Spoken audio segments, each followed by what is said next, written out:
we know Dricus Du Plessis defeated Strickland at UFC 297. It was a split decision. 2 judges versus 1, 48-47 on all 3, a perfect split decision. And when it's like that, it's hard, even harder for it to be controversial, right? Because all 3 judges were 3-2 one way or the other. So it lets you know this was a tough fight to score. So we're going back into Khamzat in a minute, but let's wrap this thing up so we can get past it, because it was wild on Saturday night. This is what it sounded like. If I had to make a prediction for how this is going to go, I'm going to say Sean Strickland's going to win the decision.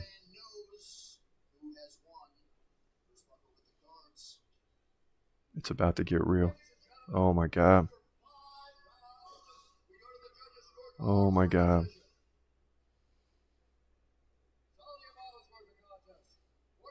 It's going to be split. 48-47 Strickland. Oh my God. 48-47 Du Plessis. Oh my God. 48-47. Oh my God. Oh my God. And no! Let's go! Let's go! Yes! Yes! Dricus just stole the belt, baby. Dricus just stole the belt. What'd I tell y'all, man? We'll take the 6-6 night with the 2-0 in the main event on the year. Let's go. Wow.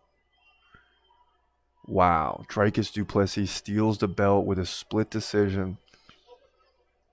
And just that drama for those last 5 seconds might have made the whole night worth it. I don't know. But Dricus stole the belt. He's 21-2. And he says, hey, I'm not fighting Khamzat. So forget about it. We'll talk about that next week.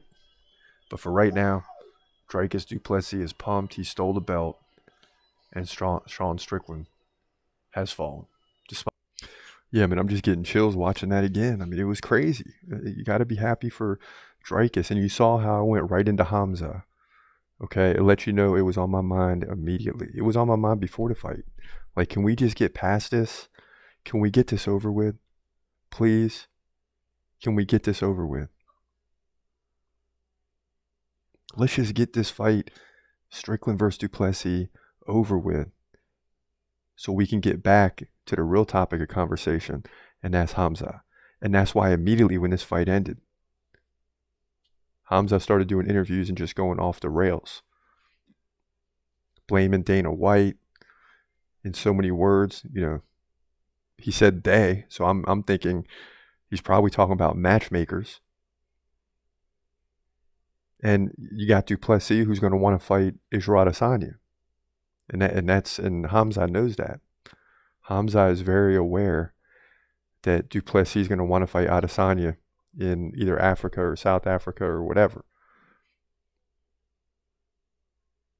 And some of you are still upset with Khamzat because he didn't make weight against Nate Diaz. Like, get over it. I mean, just get over it.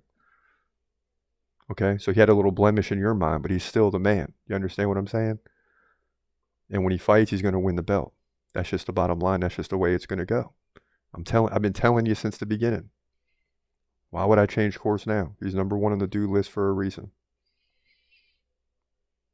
Khamzat is going to win when he fights for the title. Don't watch a prediction if you're a subscriber to the channel if you don't want to, because you already know what I'm going to say. It is what it is. But going back, here's why, and some of you are upset with the Nate Diaz thing, and I get it, but move forward, like I said, because the thing you have to understand, and most of you already know, is that a week before his last fight against Paulo Costa pulled out. So Khamzat basically doesn't have a fight. And the UFC, according to him, now, I mean, I'm not behind, none of us are backstage. We don't know what's being said and what's not said.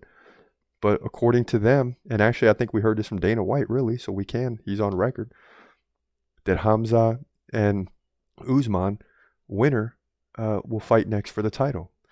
But he said it as title eliminator. See, I listened to the words. Title eliminator doesn't mean you're up next for the title. It just means that the loser is no longer in the mix for the title. But that's obvious in every fight. You know, so what does title eliminator even mean? What is it? I mean, If you lose, you're eliminated from title contention. That's obvious in any fight situation. If the 1 and 2 contender fight, the loser is eliminated from title contention for the short term. But you can say that on any situation and make it sound good by using the word title. But, you know, Khamzat's taking it as he was promised a title fight. So he's not happy. And can you blame him? I say no. I say no, you can't blame him. You cannot blame Khamzat for being upset. Because Khamzat should be fighting for the title. That's the bottom line. Khamzat should be fighting for the title.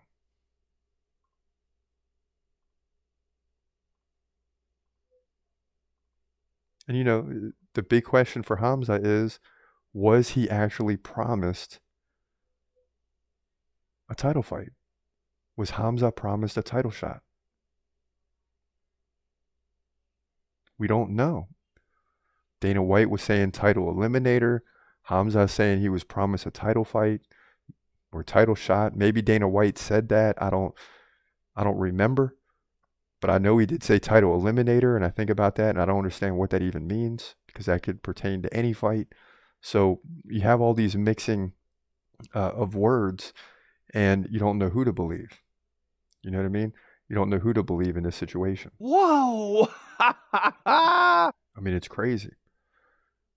And it's like this when guys say they got fights set up. McGregor's announced he's fighting Poirier, and there's still no date set. So you have these things going on all the time. You have these things going on all the time, and you don't know who to believe. Dana White or the fighters. Chaos. And they all have access to media to get their word out, and they're all saying the opposite things sometimes. So someone's not telling the truth. Someone is not telling the truth. Chaos.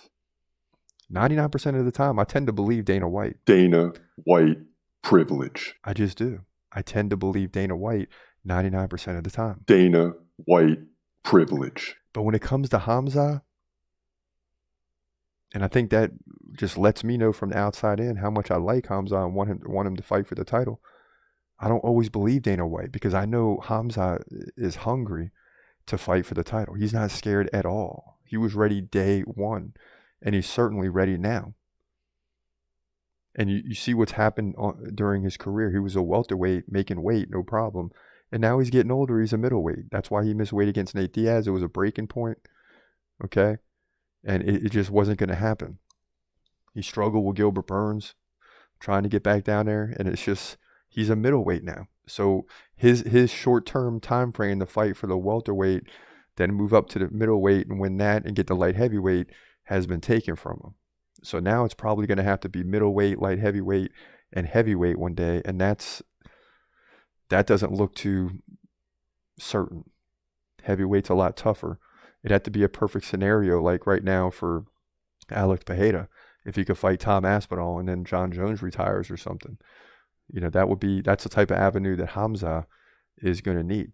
And now it's going to be terrible because he's just going to be following Pereira, who has come in just 7 UFC fights, has like 3 title fights in the first 7 fights. I mean, so it's just, you know, it's ridiculous, man. You know, and no one can say anything to me about it because he hasn't fought for the title yet. Now, if he fights for the title and loses, okay. You can make some noise. But until that happens, there's not much you can say. I mean, there's just not much you can say. He's gon' fight, wait, he's gon' fight, wait. Hold your breath till the end of the night. Last fighter call, UFC at its height. Yeah. Bringing that thunder with all his might. Saying, step up, wanna fight?